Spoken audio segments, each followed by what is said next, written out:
We're in the Yukon. Do you want to see what happens when 100 tons of steel falls into an icy pond and how we get it out?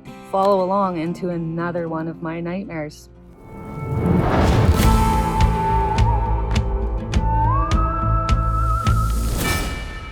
Hey everyone, Yukon Alley here.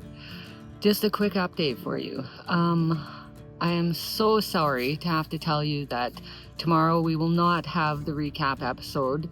I know so many of you were looking forward to seeing the Freddie and Juan episode, but we were traveling up to the Yukon and I knew I didn't have time to film it and do it justice, the justice that it deserves, because it is honestly, you know, the most interesting episode in the recap. So apologies for that. So that will come next Friday. In the meantime, we have been traveling up to the Yukon and it's been quite an ordeal. It always is. So on the way up, we had bought a cargo trailer and we bought a new camp vehicle, which should be pretty handy, unless it's muddy. I don't know, stay tuned, we'll find out. But we are naming that one Golfzilla because I think it's gonna be a nice handy little cart to get back and forth to work to. It should do the trick, I think. So through that and there, and then of course you have to go to Costco. You have to go to Costco before you come up. So here we are with 4 carts and one of them had to be beer. I mean, come on people. So that was our trip, and then we spent a night in Dawson. And my favorite place to stay in the world is Bombay Peggy's. I have to stay there if there's room, and luckily there was. It's been quite warm this spring and the snow is melting fast. We got out, fired up the Liebherr, went to start plowing the road, and it gave way. And Alan ended up in a pond. We can't fire it up because there's a kill switch under the ripper.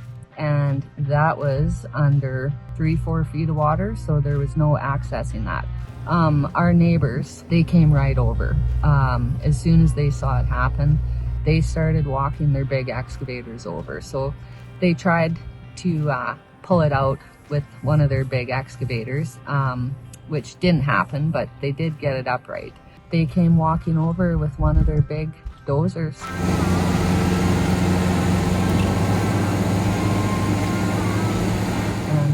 Pop, up she went, and we were off and plowing the road again. What would we do without amazing neighbors? I don't know. I can't say enough good things about our mining neighbors at Fine Gold there. Like, that was just the best thing that could have happened. So there was problem 1 solved. There was a lot of snow going up to our camp. So I came in with our mechanic. And of course, he gets stuck. It's a service truck, it's heavy. And the only thing we have to pull it out is the Liebherr. That's the only thing that's summarized. So chained her up and up the hill we went and off to camp we got. And then of course, I was very anxious trying to think, okay, are the Martins gonna be here? Are the Martins gonna have been here?